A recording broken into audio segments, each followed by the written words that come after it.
Psalm 78. Give ear, O my people, to my law.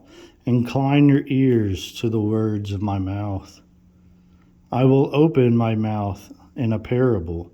I will utter dark sayings of old, which we have heard and known, and our fathers have told us. We will not hide them from their children, showing to the generation to come the praises of the Lord, and his strength and his wonderful works that he hath done. For he established a testimony in Jacob, and appointed a law in Israel, which he commanded our fathers, that they should make them known to their children, that the generation to come might know them, even the children which should be born, who should arise and declare them to their children, that they might set their hope in God, and not forget the works of God, but keep his commandments, and might not be as their fathers, a stubborn and rebellious generation, a generation that set not their heart aright, and whose spirit was not steadfast with God. The children of Ephraim, being armed and carrying bows, turned back in the day of battle. They kept not the covenant of God, and refused to walk in his law, and forgat his works and his wonders that he had showed them. Marvelous things did he in the sight of their fathers, in the land of Egypt, in the field of Zoan. He divided the sea, and caused them to pass through, and he made the waters to stand as an heap. In the daytime also he led them with a cloud, and all the night with a light of fire. He clave the rock in the wilderness, and gave them drink as out of the great depths. He brought streams also out of the rock, and caused waters to run down like rivers. And they sinned yet more against him by provoking the Most High in the wilderness. And they tempted God in their heart by asking meat for their lust. Yea, they spake against God. They said, Can God furnish a table in the wilderness? Behold, he smote the rock, that the waters gushed out, and the streams overflowed. Can he give bread also? Can he provide flesh for his people? Therefore the Lord heard this, and was wroth. So a fire was kindled against Jacob, and anger also came up against Israel, because they believed not in God, and trusted not in his salvation, though he had commanded the clouds from above, and opened the doors of heaven, and had rained down manna upon them to eat, and had given them the corn of heaven.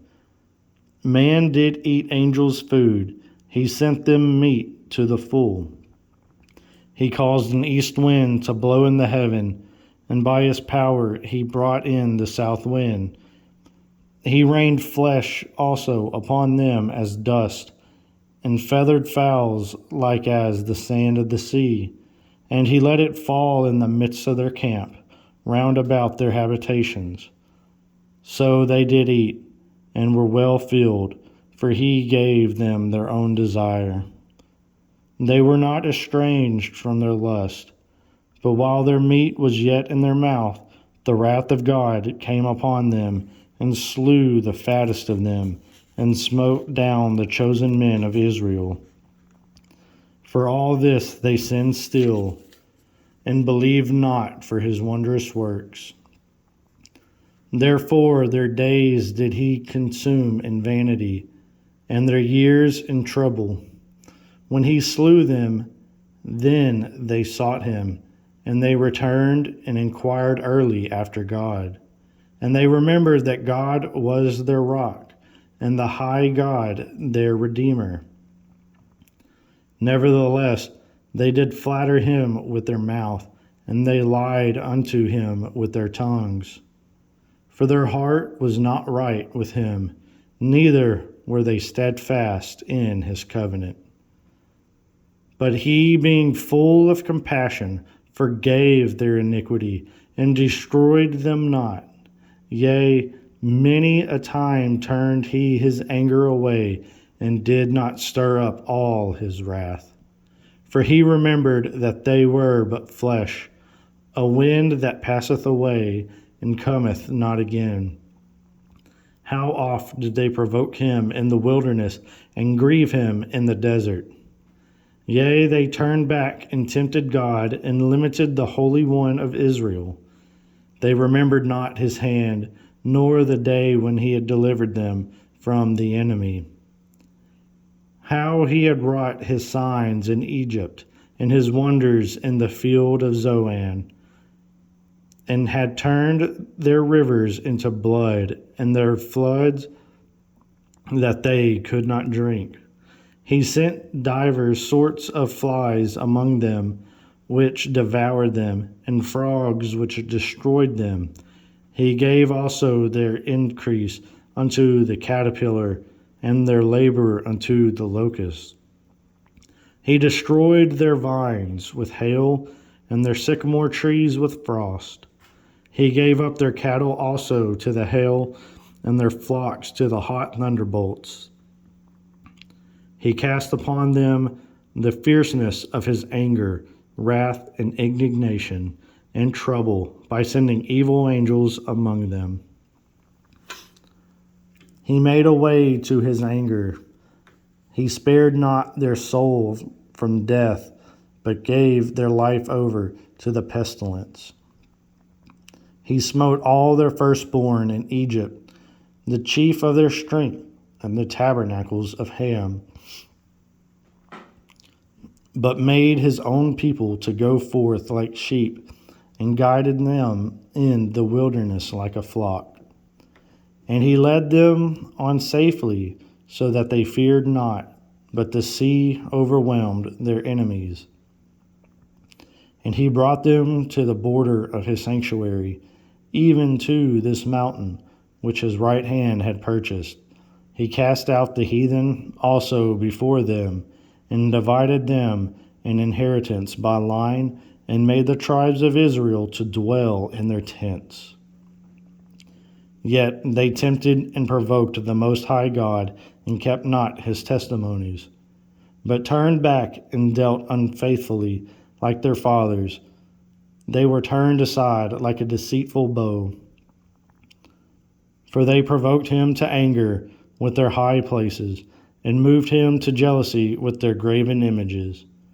When God heard this, he was wroth and greatly abhorred Israel, so that he forsook the tabernacle of Shiloh, the tent which he placed among men, and delivered his strength into captivity, and his glory into the enemy's hand. He gave his people over also unto the sword, and was wroth with his inheritance. The fire consumed their young men, and their maidens were not given to marriage. Their priests fell by the sword, and their widows made no lamentation. Then the Lord awakened as one out of sleep, and like a mighty man that shouteth by reason of wine. And he smote his enemies in the hinder parts. He put them to a perpetual reproach. Moreover, he refused the tabernacle of Joseph, and chose not the tribe of Ephraim, but chose the tribe of Judah, and the Mount Zion which he loved. And he built his sanctuary like high palaces, like the earth which he hath established forever. He chose David also his servant, and took him from the sheepfolds. From following the ewes of great with young, he brought with him to feed Jacob his people, and Israel his inheritance. So he fed them according to the integrity of his heart, and guided them by the skillfulness of his hands.